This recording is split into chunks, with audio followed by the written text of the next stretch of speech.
देखिए today next topic is nuclear fusion. In last lecture we discussed about the nuclear fusion. What do you mean by nuclear fusion and why it is necessary? देखिए इसके लिए मैंने आपको पहले बताया था बाइंडिंग एनर्जी कब बताई थी कि आपके पास में जैसे जैसे मास नंबर इंक्रीज होता जाता है मोर देन आपके पास 240 यानी इस तरह से हम ले रहे हैं, ये आपके पास बाइंडिंग एनर्जी कर्व इस तरह से आती है और फिर जाके डिक्रीज होने लग जाती है, यानी कि बाइंडिंग एनर्जी पर न्यूक्लियन. यहाँ पे हम देखते हैं कि आपके पास में जैसे जैसे मास नंबर मोर देन 140 से ज़्यादा आता है, ये न्यूक्लियर कैसे होते जाते हैं अनस्टेबल. इनके पास बाइंडिंग एनर्जी पर न्यूक्लियंस क्या है, लेस है. मैंने पीछे बताया था बेटा, जिस न्यूक्लियर के पास में बाइंडिंग एनर्जी पर न्यूक्लियंस जितनी ज़्यादा होगी वो न्यूक्लियर क्या होगा उतना ही ज़्यादा स्टेबल होगा. ठीक है, उसके पास स्टेबिलिटी क्या होगी उतनी ही ज़्यादा होगी. ठीक है, तो इसकी स्टेबिलिटी को देखने के लिए हम क्या बताते हैं कि भाई ये हैवी न्यूक्लियर अपना स्टेबिलिटी को गेन करने के लिए क्या करेगा, अपनी बाइंडिंग एनर्जी को बढ़ाएगा. ठीक है, बाइंडिंग एनर्जी पर न्यूक्लियंस को बढ़ाने के लिए क्या करेगा, वो अपना जो है फ्यूजन कर देता है. यानी या तो फ्यूजन करेगा या फिर क्या करता है वो अपना डीके करता है, रेडियो एक्टिविटी डीके, जिसके अंदर हमने पीछे पढ़ा था alpha decay, beta decay and gamma decay. But now we have discuss about the nuclear fusion. Nuclear fusion क्या है, तो न्यूक्लियर फ्यूजन का मतलब क्या है कि आपके पास में इस कर्व से हमने क्या ऑब्जर्व किया कि यहाँ पे कुछ न्यूक्लियाई ऐसे हैं जैसे 1H1 है, 1S2 है, 1S3 है. यानी इन न्यूक्लियाई के पास में बेटा क्या है, यहाँ पे लेस जो है स्टेबल है, ये लाइट न्यूक्लियाई है जिनका मास नंबर लेस देन 4 है या उसके इक्वल है. ये न्यूक्लियाई जो होंगे लेस स्टेबल है. तो ये अपनी स्टेबिलिटी को गेन करने के लिए क्या करेंगे, ये अपनी बाइंडिंग एनर्जी पर न्यूक्लियंस को इंक्रीज करने की कोशिश करेंगे. और ये कैसे इंक्रीज करेंगे, अगर इनका क्या हो जाए, न्यूक्लियर फ्यूजन हो जाए. न्यूक्लियर फ्यूजन का मतलब अगर आपके पास में दो लाइट न्यूक्लियाई कंबाइन होकर के एक हैवी न्यूक्लियाई फॉर्म करे. ये आपके पास दो लाइट न्यूक्लियाई है, ये दो लाइट न्यूक्लियाई जब आपस में कंबाइंड हो रहे हैं तो एक थर्ड न्यूक्लियाई बन रहा है एंड साथ में क्या करते हैं, ये एनर्जी को रिलीज करेंगे. अब जो थर्ड न्यूक्लियाई हमारे पास फॉर्म होगा, इस थर्ड न्यूक्लियाई के पास में इन दोनों की कंपैरिजन क्या मिलती है, मोर एनर्जी मिलेगी. मोर बाइंडिंग पर एनर्जी हमारे पास में, यानी मोर बाइंडिंग एनर्जी पर न्यूक्लियस ज़्यादा आएगी. जितनी ज़्यादा बाइंडिंग एनर्जी पर न्यूक्लियस होगी उस कारण से हम क्या बताएंगे कि क्या होगा, ये मोर स्टेबल होगा. ठीक है, अब मोर स्टेबल होगा तो आपके पास में यानी कि वो न्यूक्लियस एग्जिस्ट करेगा. तो हमें क्या करना है बेटा, इसकी स्टेबिलिटी को गेन करने के लिए हम क्या बताते हैं, न्यूक्लियर फ्यूजन का मतलब क्या है, when two light nuclei get fuses together and they form a heavy nuclei and this heavy nuclei is have more energy, more binding energy पर न्यूक्लियस. ठीक है, मोर बाइंडिंग एनर्जी पर न्यूक्लियस होगा, इसका मतलब क्या है, वो न्यूक्लियाई क्या होगा बेटा, मोर स्टेबल होगा. वो अपनी स्टेबिलिटी को गेन करने के लिए क्या करेगा, किसी दूसरे लाइट न्यूक्लियाई के साथ में फ्यूज हो जाता है. जैसे मान लो ये हमारे पास हाइड्रोजन है, ये हमारे पास में ड्यूट्रियम है, ये प्रोटीशियम है. देखो यहाँ पे अगर दो लाइट न्यूक्लियाई आपस में कंबाइन होते हैं, मान लो मेरे पास ये है 1H1 प्लस 1H1. अगर ये दो लाइट न्यूक्लियाई आपस में क्या हो रहे हैं, कंबाइन हो रहे हैं, तो ये क्या फॉर्म करेंगे बेटा, यहाँ से हम क्या बताते हैं 1S2 प्लस में आपके पास यहाँ क्या आता है कि 1E0 प्लस में यहाँ से एक पॉजिट्रॉन निकल रहा है, तो ये अपने साथ एक न्यूट्रिनो पार्टिकल निकालता है और साथ में एनर्जी को रिलीज करता है. तो यानी ये जो रिएक्शन हमारे पास बनती है, इस रिएक्शन में हम क्या बताते हैं कि आपके पास ये जो प्रोडक्ट फॉर्म हुआ है, ड्यूट्रियम पार्टिकल जो आया है, इस ड्यूट्रियम के पास में इस प्रोटॉन से ज्यादा क्या है, एनर्जी है. ठीक है, एनर्जी ज्यादा है, बाइंडिंग एनर्जी पर न्यूक्लियस ज्यादा है, तो ये क्या होगा, ये न्यूक्लियाई मोर स्टेबल होगा. इसकी कंपैरिजन 1H1 या फिर आप बोल सकते हैं प्रोटॉन के कंपैरिजन में. ठीक है, तो ये अब कैसे फ्यूज करते हैं, how does they are fuse together.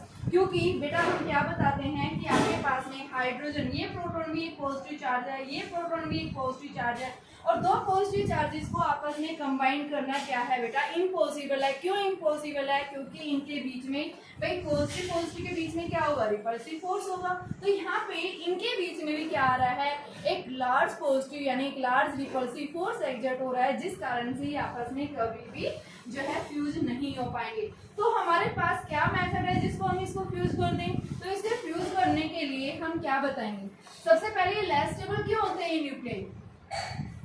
What is the reason for this? These nuclei are less stable. तो less stable आप क्या बताएंगे कि यहाँ पे हम क्या बताते हैं कि आपके पास इस रिएक्शन के अंदर, ये अभी मैंने रिएक्शन बताई थी 1H1 प्लस 1H1, ये क्या करेंगे 1S2 प्लस में एक पॉजिट्रॉन निकालता है एंड साथ में न्यूट्रिनो और साथ में एनर्जी रिलीज होती है। तो यहाँ पे हम क्या बताते हैं कि रिएक्टेंट का मास जो आएगा वो प्रोडक्ट के मास से क्या मिलता है बेटा? ज़्यादा मिलता है। ठीक है, ज़्यादा मिलेगा तो इसका मतलब क्या है, यहाँ पे हमें डेल्टा एम की वैल्यू कैसी आ रही है? ये आ रही है। ठीक है, और फिर हम यहाँ से क्यू वैल्यू निकालेंगे डेल्टा एम सी स्क्वायर। तो यहाँ पे हम बताते हैं कि रिएक्टेंट का मास जो है वो क्या होता है? हमेशा लार्जर देन प्रोडक्ट। तो रिएक्टेंट का मास प्रोडक्ट से लार्जर होगा। इसका मतलब क्या है कि उसने ये क्या किया है? एनर्जी की यानी कि मास को लॉस किया है in the form of energy. यानी ये क्या कर रहा है? ये एनर्जी को रिलीज कर रहा है। जब भी ये न्यूक्लियर रिएक्शंस होगी तो अपने साथ में एक लार्ज अमाउंट ऑफ एनर्जी को रिलीज करता है। और जब भी कोई न्यूक्लियर रिएक्शंस के अंदर जब भी एनर्जी रिलीज होती है, इसका मतलब क्या है कि भाई आपके पास वो रिएक्शन किस टाइप की है? Exothermic reaction. कैसी रिएक्शन बताएंगे? Exothermic reaction. तो ये हमारे पास रिएक्शन किस टाइप की है? एक्सोथर्मिक रिएक्शन बताएंगे।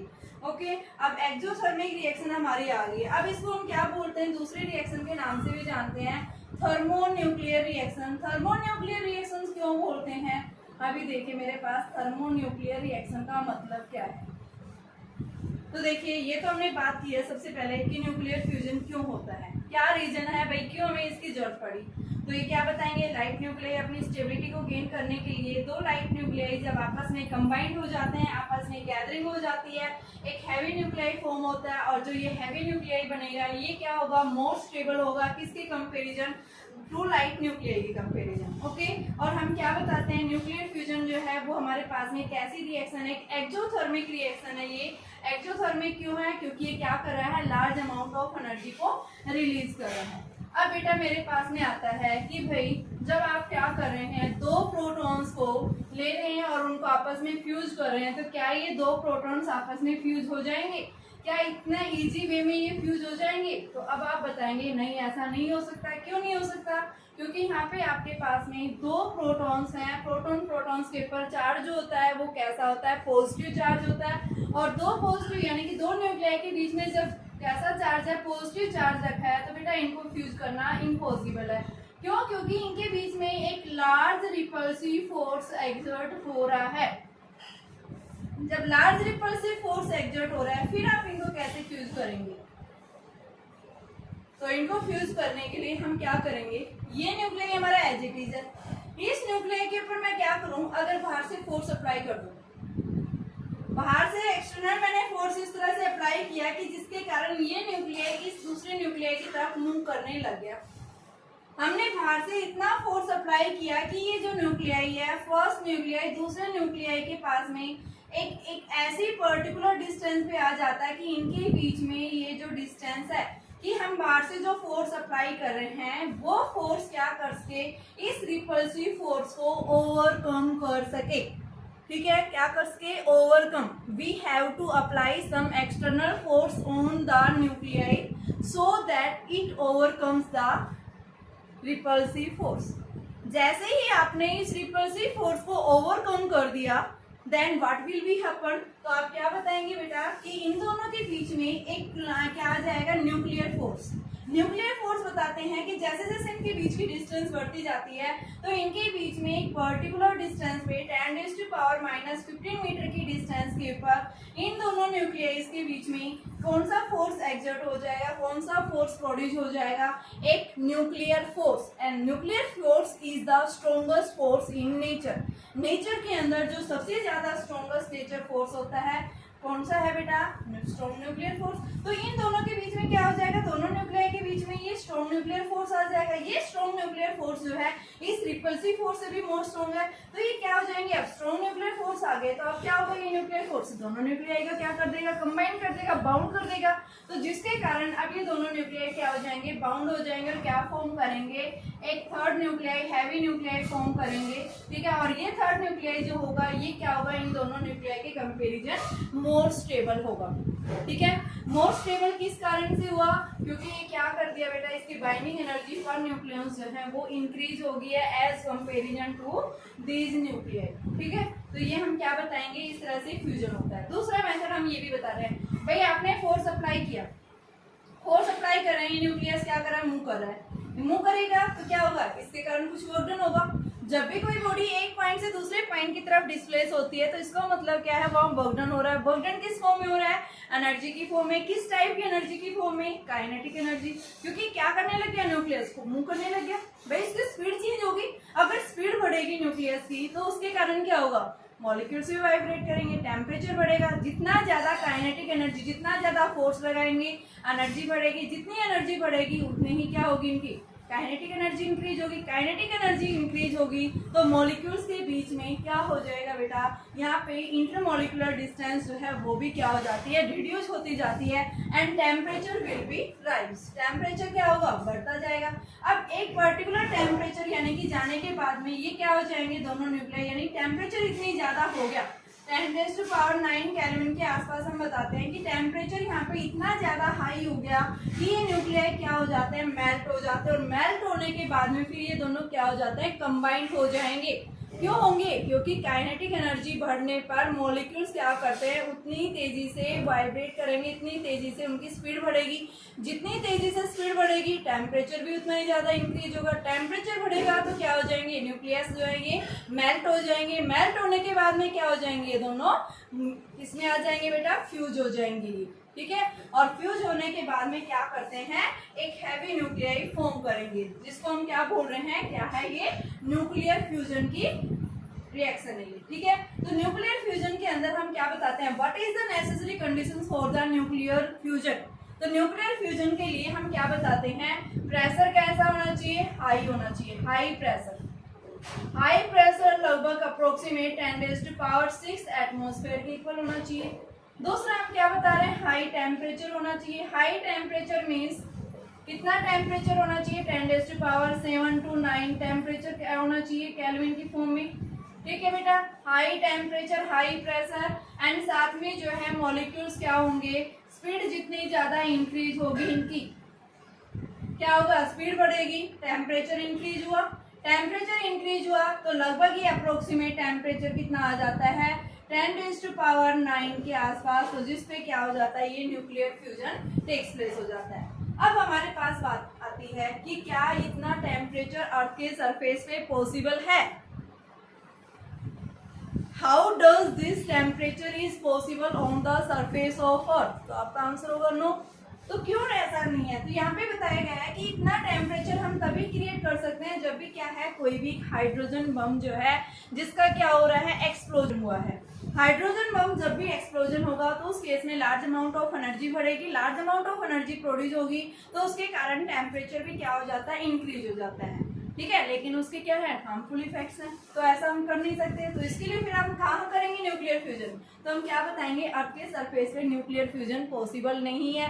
कहाँ पॉसिबल है ये न्यूक्लियर फ्यूजन, सन या स्टार्स के पास में। सन या स्टार्स के पास में इतना टेम्परेचर होता है कि क्या कर दें वो न्यूक्लियर फ्यूजन, क्योंकि हमारा जो सन है, सन के अंदर जो कंपोज्ड पार्टिकल्स हैं कौन कौन है बेटा, हाइड्रोजन एंड हीलियम, ठीक है। जहाँ पे हम क्या बताते हैं, 90% ऑफ हाइड्रोजन प्रेजेंट है एंड हीलियम एंड अदर 10% जो अदर गैसेज है, ठीक है। तो हम क्या बताते हैं, इस हाई टेम्परेचर के ऊपर, यानी हम बता रहे हैं यहाँ पे कि सन के पास टेम्परेचर जो होता है 10⁷ केल्विन होता है, वहाँ पे टेम्परेचर भी 10⁹ के आसपास नहीं है। तो न्यूक्लियर फ्यूजन कैसे होगा फिर वहाँ पे।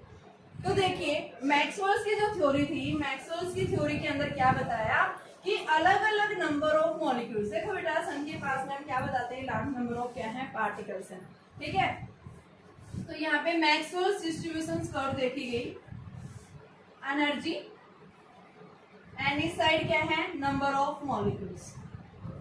तो ये नंबर ऑफ मॉलिक्यूल्स के अक्रॉस जो एनर्जी डिस्ट्रीब्यूशन की गई वो इस तरह से आती है। तो ये आप क्या बता रहा है कि सन के अंदर क्या है, सन के पास में ए वेरी फ्यू पार्टिकल्स ऐसे हैं, few particles which have energy more than 400 kilo electronvolt. And इतनी ज्यादा एनर्जी है तो इस एनर्जी के ऊपर ये फ्यू पार्टिकल्स अपना फ्यूजन कर सकते हैं। तो क्या कह रहा है यहाँ पे, few particles, very few particles है जिनके पास में energy more than 400 kilo electronvolt है, और इस हाई एनर्जी के ऊपर ये मॉलिक्यूल्स अपना क्या कर सकते हैं बेटा, न्यूक्लियर फ्यूजन कर सकते हैं। तो इन फ्यू मॉलिक्यूल्स के कारण क्या हो जाएगा, फ्यूजन रिएक्शन स्टार्ट हो जाएगी, क्योंकि सन के अंदर तो अपने आप तो ऑटोमेटिकली स्टार्ट होगी नहीं। अगर एक बार स्टार्ट हो जाती है तो फिर वो जल्दी से रुकेगी नहीं। ये कैसी रिएक्शन है, एक तरह से सेल्फ जो है यानी कि सस्टेनिंग रिएक्शन है ये न्यूक्लियर फ्यूजन। तो इसको स्टार्ट होने के लिए यानी क्या चाहिए, कुछ पार्टिकल्स चाहिए जिनके पास energy more than 400 kilo electronvolt होती है, और इतनी ज्यादा एनर्जी होने पर ये मॉलिक्यूल्स क्या करेंगे कि क्या दिखाते हैं बेटा, ये अपना न्यूक्लियर फ्यूजन स्टार्ट करना शुरू कर देते हैं। और एक बार न्यूक्लियर फ्यूजन हो गया तो फिर ये क्या करेंगे, खुद अपनी एनर्जी रिलीज करेंगे, और फिर यहाँ सन के पास में जो अदर मॉलिक्यूल्स हैं वहाँ पे सन के पास में भी टेम्परेचर है, तो दोनों कंबाइंड होकर के क्या होगा, अब ये प्रोसेस कंटिन्यूस चलता रहता है। ठीक है, तो यहाँ पे हम क्या बता रहे हैं कि न्यूक्लियर फ्यूजन किस तरह से होता है। तो न्यूक्लियर फ्यूजन अगर एक बार स्टार्ट हो गया तो ये प्रोसेस आपका क्या होगा बेटा, कंटिन्यूसली चलता रहेगा। ठीक है, तो यहाँ पे हम क्या बताते हैं, जो न्यूक्लियर फ्यूजन की जो रिएक्शंस आती है वो रिएक्शन हमारे पास किसके इक्वल आ रही है। तो देखो आपके पास में 4 हाइड्रोजन के मॉलिक्यूल्स हैं, 4 हाइड्रोजन के मॉलिक्यूल्स हैं। अगर ये 4 हाइड्रोजन के मॉलिक्यूल्स क्या हो रहे हैं बेटा, जब इसका न्यूक्लियर फ्यूजन होगा तो ये क्या करेगा, अपने साथ में एक अल्फा पार्टिकल प्लस में साथ में क्या एमिशन करता है, 2 पॉजिट्रॉन निकालेगा, साथ में न्यूट्रिनो पार्टिकल एंड एनर्जी। ये एनर्जी आती है लगभग कितनी, 26.7 मेगा इलेक्ट्रोवोल्ट के इक्वल होती है। ठीक है बेटा, तो आपके पास ये एनर्जी आएगी, और यहाँ से हम बताते हैं न्यूक्लियर फ्यूजन के केस में जो एनर्जी रिलीज होती है वो क्या होती है बेटा, मोर एनर्जी रिलीज होगी as in case of nuclear fusion के अंदर as comparison to the nuclear fusion. ठीक है, तो क्यों ऐसा होता है, तो देखिए आपके पास में न्यूक्लियर फ्यूजन के केस में क्या होता है, इन केस ऑफ न्यूक्लियर फ्यूजन आपके पास 1 किलोग्राम ऑफ यूरेनियम आप एलिमेंट लेते हैं 235, तो ये कितनी एनर्जी रिलीज करता है, 200 मेगा इलेक्ट्रोवोल्ट, और 1 किलोग्राम के अंदर कितने नंबर ऑफ मॉलिक्यूल्स हैं, यानी टोटल 235 है। तो हम क्या करेंगे, इसको 235 से मल्टीप्लाई करेंगे, तो आप क्या बताएंगे आपके पास में कि 235 AMU के अंदर कितनी एनर्जी रिलीज हो रही है, 200 मेगा इलेक्ट्रोवोल्ट। तो 1 AMU में कितनी एनर्जी रिलीज होगी, 200/235 लगभग 0.85 मेगा इलेक्ट्रोवोल्ट पर फ्यूजन आ रहा है। मेगा इलेक्ट्रोवोल्ट पर फ्यूजन इतनी एनर्जी रिलीज हो रही है इन case of nuclear fusion. But in case of nuclear fusion में क्या होता है बेटा, आपके पास में सेम मास ले रहे हैं 1 kg of 4 atoms of the hydrogen 1H1, कितनी एनर्जी रिलीज करता है, 26.7 मेगा इलेक्ट्रोवोल्ट। तो आपके पास में यानी कि यहाँ कितने मॉलिक्यूल्स है, 4 AMU, तो 1 AMU में कितनी आ जाएगी, 26.7 मेगा इलेक्ट्रोवोल्ट है। तो 1 AMU में हम क्या दिखाएंगे, 1 AMU में कितनी एनर्जी आएगी बेटा, 26.7/4, तो ये आपके पास में कितनी आ जाएगी, 6 मेगा इलेक्ट्रोवोल्ट। तो यहाँ 6.4 मेगा इलेक्ट्रोवोल्ट आ रहा है इन केस ऑफ न्यूक्लियर फ्यूजन, और न्यूक्लियर फ्यूजन में कितनी आ रहा है, 0.85। तो यहाँ से हम क्या देख रहे हैं कि न्यूक्लियर फ्यूजन के केस में जो है एनर्जी क्या हो रही है बेटा, ज्यादा रिलीज हो रही है as comparison to the nuclear fusion. ठीक है, तो इस वजह से हम क्या बताएंगे, न्यूक्लियर फ्यूजन के अंदर क्या होती है, हमेशा जो है एनर्जी क्या होगी, ज्यादा होगी। तो आपको सीधा सा याद रखना है न्यूक्लियर फ्यूजन क्या होता है। न्यूक्लियर फ्यूजन का मतलब क्या है, न्यूक्लियर फ्यूजन एक ऐसा प्रोसेस है जिसके अंदर हम 2 लाइट न्यूक्लियाई को कंबाइन करके एक हैवी न्यूक्लियाई फॉर्म कर सकते हैं।